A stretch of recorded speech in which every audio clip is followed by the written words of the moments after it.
So you've never heard of the Millennium Falcon? Well, aren't you a no good, scruffy looking nerf herder? Hey, let's talk about some fucking Star Wars. What do you say? This has been long overdue. Listen, I was at the first showing. We pre-ordered tickets as soon as we could, my family. There was no doubt in my mind I was going to that first showing the first night. 7 o'clock on Thursday night in Lynchburg, Virginia. That's right. We were there, we stood in line, and, you know, we couldn't get there any earlier than about 5:30, which was heartbreaking because by the time we got there we were already about 100 people back, and the theater we were in held about 300 people.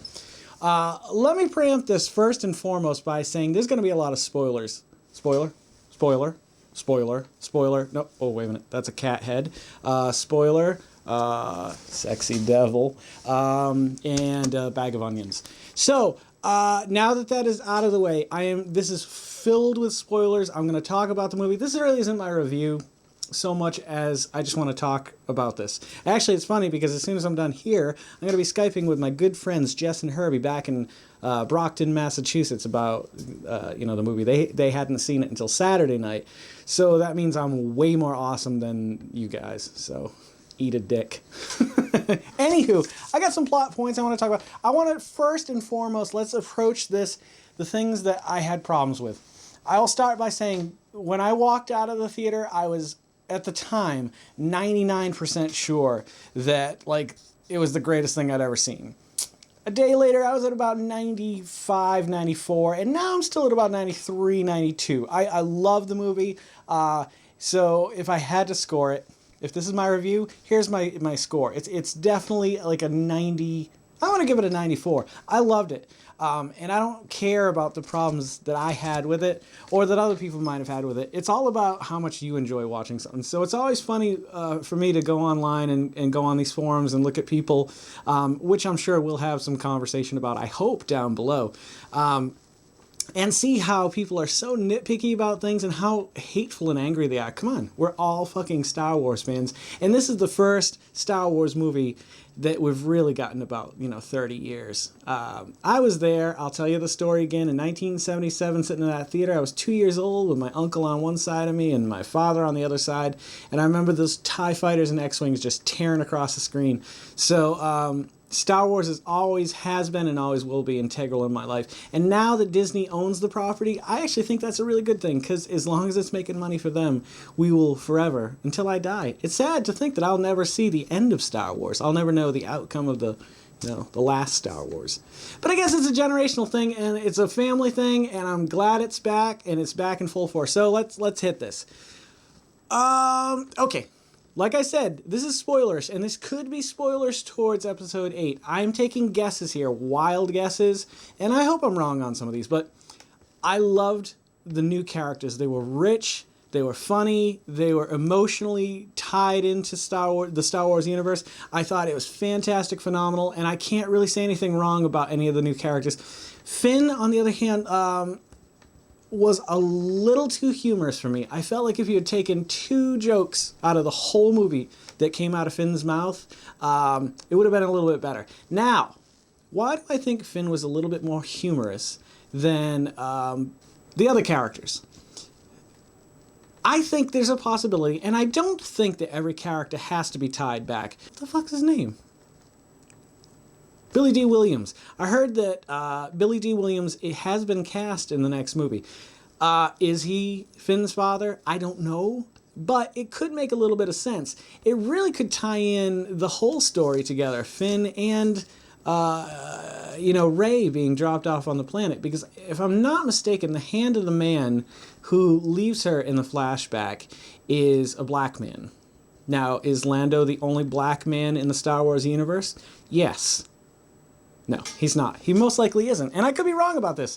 But the humor that was coming out of Finn, he was very kind of the same humor, the suaveness, or the attempted suaveness that was coming out of Finn, we've seen come out of Lando in the past. And like I said, I hope they don't have to tie every single character into the original trilogy. This is something new. Of course, the Skywalker and the Solo clans, they mean the world to me, and I want to know their family's history, and if there are relations there, sure, I want to know about their kids and their grandkids and so on and so forth. Does it have to be in there for me to love it? Absolutely not. So what do you think about that? What do you think about the new characters? Do they all have to be tied back to original trilogy? We know that Poe Dameron is not. We know from his story in, or his parents' story in, not Shadows of the Empire, Fall of the, I can't remember. There's a comic book series that basically tells about how he was born. So we know that he's not directly related to anybody, which is pretty cool. Speaking of Poe Dameron, I think he was phenomenal. He was awesome, and I wanted more. I wanted more Poe. I thought he was very suave and snarky, but he was still very genuine. Like you see at the beginning of the movie with him and Max von Sydow, or Sydow, whatever it is. Like I felt like he genuinely and sincerely had a relationship with this person, not a formal, a fond, caring relationship. And it wasn't one that had to rely on the Han Solo,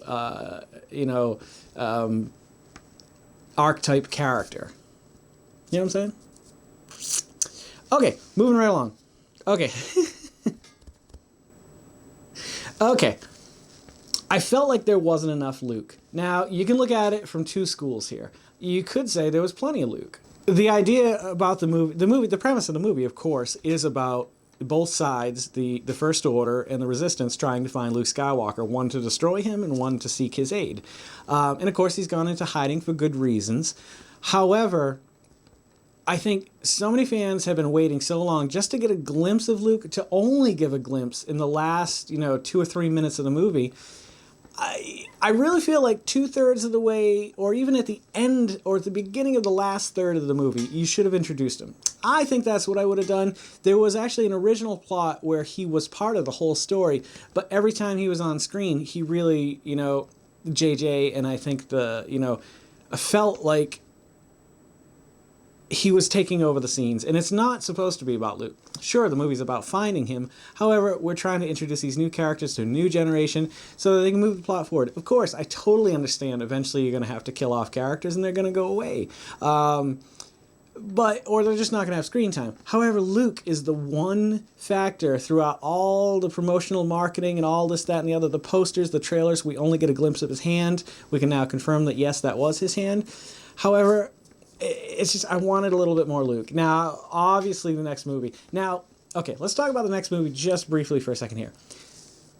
Pretty much a large chunk of the First Order was destroyed. I mean, there's only a select few that survived that planet blowing up. I'm going to get on to Starkiller Base in just a minute, too.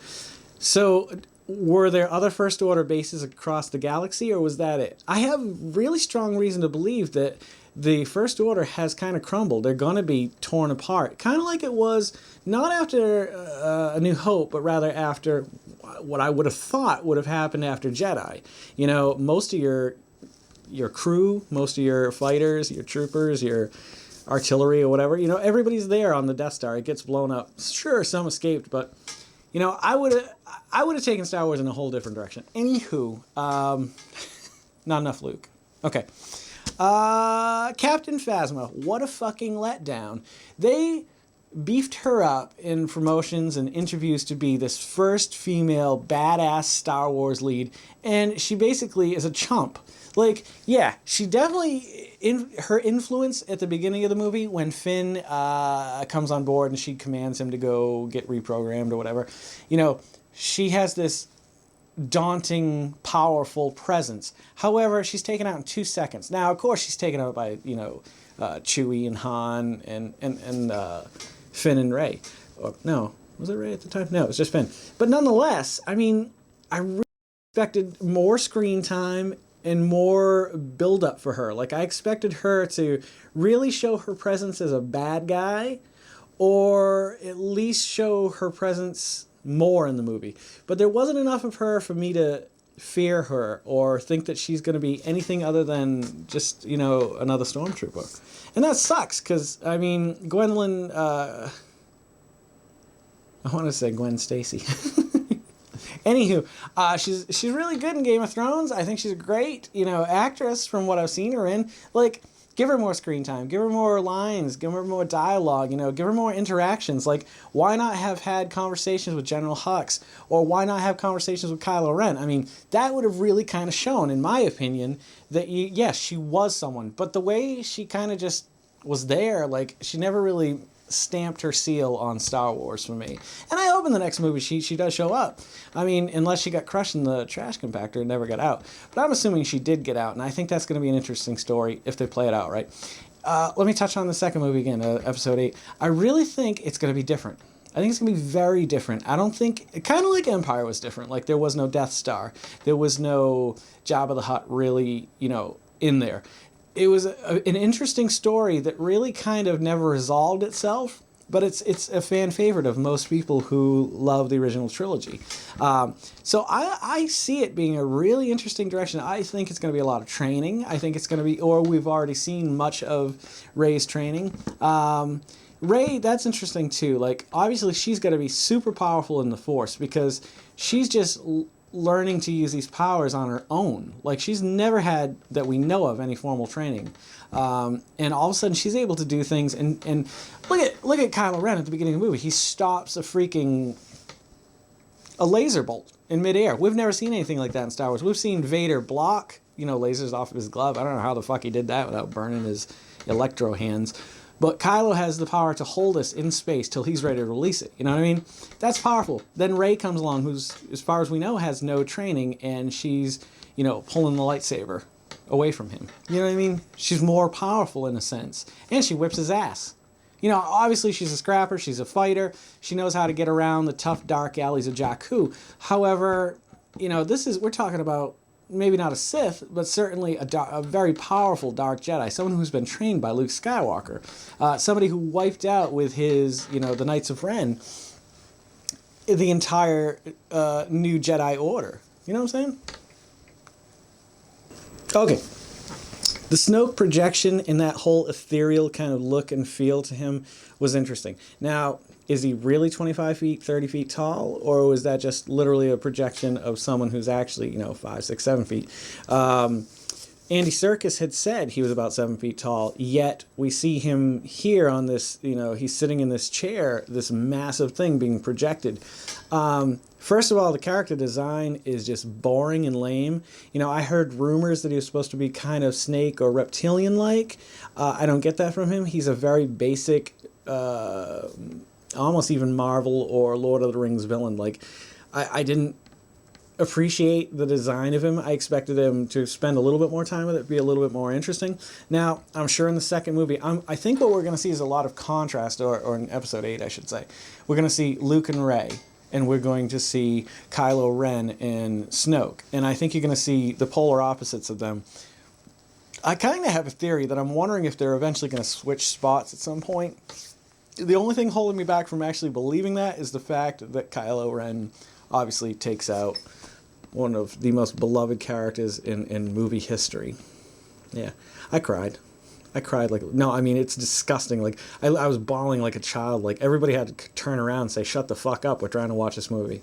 No, I didn't cry that much. But I was very upset. We'll get to that later. Okay, the Knights of Ren are still very much a mystery. Who are they? What are they? How did they assemble? Is Kylo did he start it? Or was it something that was assembled by Snoke?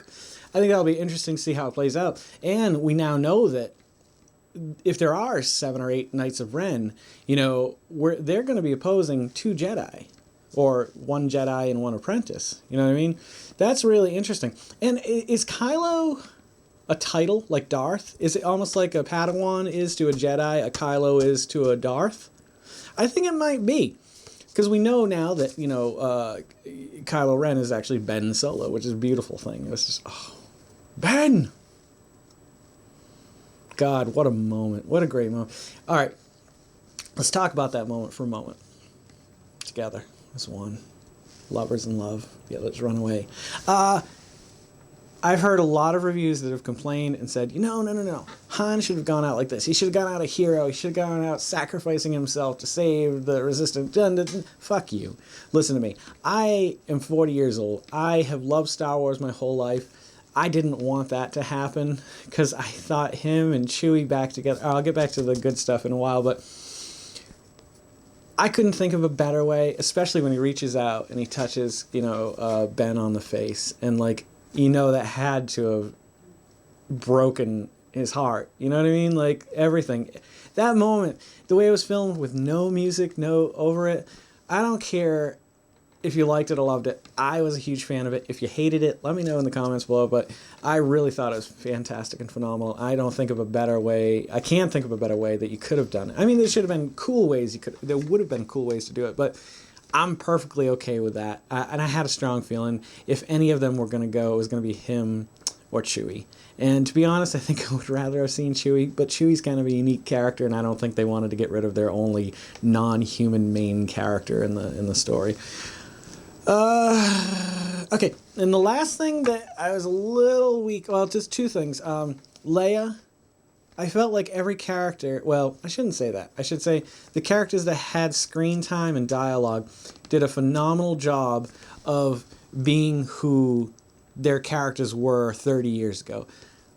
Now, mind you, Carrie Fisher is not an actress. She's a screenwriter. She's an author, and I've never read any of her stuff. That could be good, could be crap. Nonetheless, I understand that she hasn't had a lot of acting experience in the last 30 years, and so I was okay with that. Like, I would have liked to have seen JJ push her a little bit more, get a little bit more emotion out of her. I understand she's a general now, and I did like the scenes where she felt Han dying through the Force or something like that. That was very emotionally moving. But other than that, she was a little weak. Not weak to the point where, I would have taken a point away or something. Okay, and of course, there were a lot of throwbacks, a lot of callbacks to the original trilogy, and a lot of people complained that there was too much. I didn't think there was. I think maybe a tad bit much, but Star Killer Base was the one thing that I was just like, seriously, you couldn't have. I heard plots. I heard that there were other plots where there was going to be a lot of underwater stuff where they were going to explore where the Death Star had fallen to Earth and they were looking for these artifacts. I heard they were going to try to find Darth Vader's body, but the idea of just having another weapon just amped up, I mean, if you really break it down, we just watched A New Hope Part 2. Basically a reboot, in a sense. I think it's a reboot without saying, hey, you get the old guy who teaches about the Force, even though he's not, Obi-Wan. You got Luke is pretty much the new Yoda. If you look at the characters, it's, Rey grows up on a desert planet alone wanting to get off. It's really A New Hope Part 2, or just a reboot. But it's done in such a new way, and with a new twist, and just it had great feeling, great emotion. So I'm not complaining about that. However, Star Killer Base was like almost like... Really? Did you have to go there again? Yeah, it's bigger. Yeah, it can blow up more planets at once. Sure, it took out the Republic. You know what I mean? But,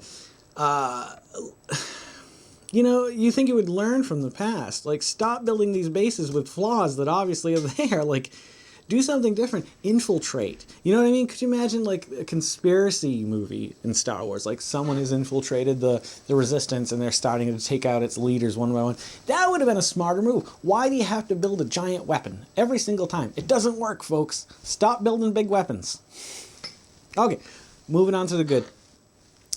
Sound effects, cinematography, and the music nailed it straight across the board. Obviously, it started the way all Star Wars movies starts, with the scroll and everything like that. Scroll was awesome.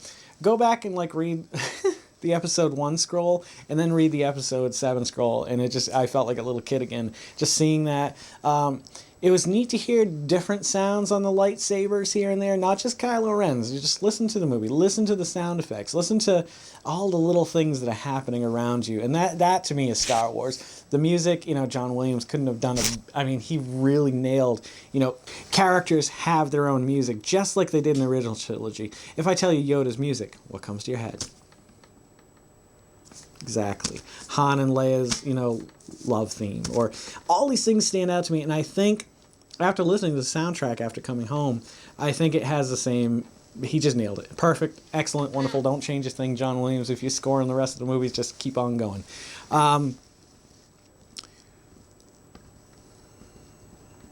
Okay, I love the fact that it's nostalgic without being overly nostalgic. Like those throwbacks and those callbacks, the chess set coming on, going off, Finn holding the ball, I got a bad feeling about this. All these things had to be in the movie, I felt. Like, I mean, they didn't have to be, but if they weren't, I would have missed them being there.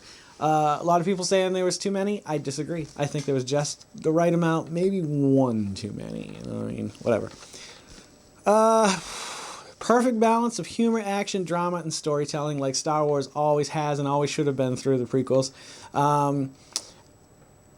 The pacing was good. J.J. Abrams' pacing is just phenomenal. Like, I feel like something is going on at all times on the screen that I'm interested in hearing, seeing, so on and so forth. One of the greatest moments, one of the perfect surprises for me was when the Finn and Rey are running through the desert. They're trying to get away from the First Order, and they pass by the first ship, and she's like, "What?" He's like, "What about that one?" And she's like, "No, that's a piece of trash. It's junk or whatever." And I didn't think anything of it at the time. And what about that one? Da, da, da. No, we'll go with a piece of junk. And then when you go back and you see the Millennium Falcon, that was another moment I literally was just, I could feel the tears coming out. Like, that's how much Star Wars means to me. Like, there's not a lot of things in the world that aren't my family or friends that can pull that kind of emotion from me, but Star Wars has always been one of them. The passing of the torch was done really well, especially, obviously, with Han, becoming the father figure for Rey for just a short time, and you could see how damaging that was. And to see that rage in Chewbacca just blowing people away and shooting, Kylo Ren, and just like, oh, that's what I wanted. I wanted Chewie to just... I think my only sad part, I would love to have seen Chewie, holding Han, kind of like in the scene in Return of the Jedi where he's stroking his hair. And, that there was just something about that in Jedi that I kind of wanted from that moment. But to see Han fall the way he did... it's just as powerful. I just would have liked to have seen them, I would have liked to have seen Chewie's reaction a little bit more, but it was enough there that you could tell, like, oh shit, here we go. You know what I'm saying? Emotionally captivating and rich character design. Like I said, a lot of them are similar to our original cast of characters, but that's okay. The new actors and actresses that play the parts of these new roles did a phenomenal job. I can't even, I mean, I can't, I'm not a critic. I'm not somebody who should be sitting here telling you what's right and wrong.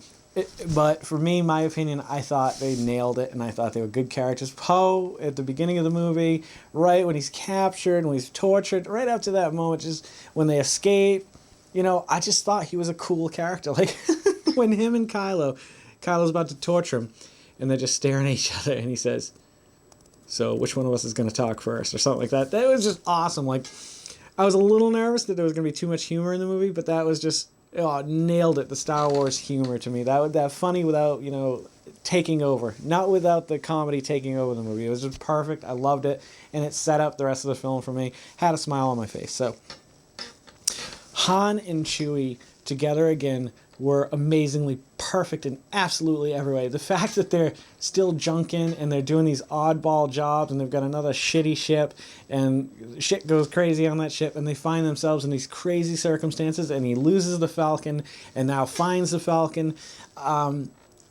and seeing him use the bowcaster and their interaction in those moments, like, hey, can I try that again real quick? Stuff like that was touching. It really gave Han his moment in the sun before the shadow fell, if you know what I mean. I think that's the best way I can describe it. And it was beautiful to see that again. I would love to have seen Han and Luke have their interactions again the way they did, especially in Jedi. I'd love to see, more of Han and Leia and their kind of on again, off again type of relationship. And I was really glad to see that they weren't just married and, hey, we lived happily ever after. They didn't work out. Had a kid, he fucked things up. Killed people. So, but the two of them were amazing. And of course, as I was saying earlier, the Han thing was an acceptable heartbreak, a truly needed acceptable heartbreak. It's sad to see him go because he's literally the favorite character I've had. I can't think of, outside of Indiana Jones, maybe, and not even Indy, do I love as much as Han. Han was just... everything about him, the way he carried himself. I wanted to be Han Solo growing up. I wanted to be Han Solo. You know what I mean? Like, It's just something different about him. He's not perfect. He's flawed. He's not rich and famous. He's not. He's all the things that like we really are as people. He just knows how to like manipulate him a little bit better to work in his favor. And I just like I said, it's acceptable. I found it fine that he went out the way he did. However, it's still heartbreaking. Okay, the fact that Kylo Ren is almost the polar opposite of Vader in a way. Vader was always cool and collective, and he would kill people and just walk away and be done with it. Kylo Ren, throughout the movie, you see several times where he throws tantrums. And one time was really funny when the stormtroopers hear him throwing and they know, oh, there goes Kylo again, da-da-da-da, and they walk away. But in all seriousness, like, it shows, like, he's out of control. He has no control of his emotions. The dark side and the light in him are just fighting harder and harder to gain favor. And I think he's finally made that decision. And I do believe in episode 8 and 9, you're not going to see a redemption story for him. I think you're going to see someone who has fully embraced the dark side of the Force and become as powerful as the Emperor or something like that. I think Snoke is going to complete his training. I wonder if he even turns on Snoke, you know what I mean? Like, maybe he takes on an apprentice. Who knows? That would be an interesting story to see. Snoke, I would like to learn a little bit more about him and see what he's all about. Is he a Sith Lord? Is he just, someone strong in the Force? Anywho, we're going to see the completion of his training, I assume, if he survived the destruction of whatever planet that was. I'm not even sure what it was. Okay, and the final thing I want to talk about, the icing on the cake was that moment when Kylo is trying to reach for his grandfather's saber and it's moving. And all of a sudden you can see in his face that there is a fight. There's a struggle going on there. Someone else is reaching out for it through the Force. And, there's that battle between the two of them. And Rey finally is back up against the cliff and she's about right at the end of her line. And this is it for her. And suddenly she thinks the Force, and she realizes, I'm the one that's trying to fight this right now. I'm not giving over to the Force. I'm not letting it flow through me. I'm not being one with the Force. And in that moment, to see a character embrace, for the first time probably, of course she's dabbled in it. We've seen her doing Jedi mind tricks and so on and so forth. That was pretty cool. It was Daniel Craig, I guess, that stormtrooper. Yeah. So in that moment, when she just overcomes and overpowers him and embraces the light side of the Force and just strikes out at him. Oh, wow. That's all I gotta say. Anywho, that's about all I have to say about the movie. It will be interesting to see where Rey and Kylo and Poe and Finn, where they all end up in the next movie. Where's Luke been? Let's find out what's going on with Luke. Let's find out more about Snoke, and General Hux, and all these wonderful new characters. Thank you guys for checking this out. I hope you had a good time watching it. I had a really good time talking about it. It's nice to finally get this out. I haven't had a lot of people to talk to about it because a lot of people I know aren't quite as into Star Wars as I am, and they still don't want me to spoil it for them. Fucking jerks. But nonetheless, I really do appreciate the views. So thank you guys for stopping by. If you're loving watching these as much as I'm loving making them, please subscribe and pass them along to anybody who you might know who would like watching them as well. Follow me on the social media. It's always at GEYCEN. Wherever you go on the social media networks, you'll find me there under GEYCEN. Don't forget to make somebody smile tomorrow. Make yourself a better person tomorrow than you were today. Tomorrow, let's make the world spin a little bit happier together. Let's sing and dance in the sun and the rain as one, my brothers and my sisters. Take care of yourselves, take care of one another, and take care of those around you who can't take care of themselves because they are the ones that need it the most. May the Force be with you, my friends, and I'll see you guys a little bit further on down the road.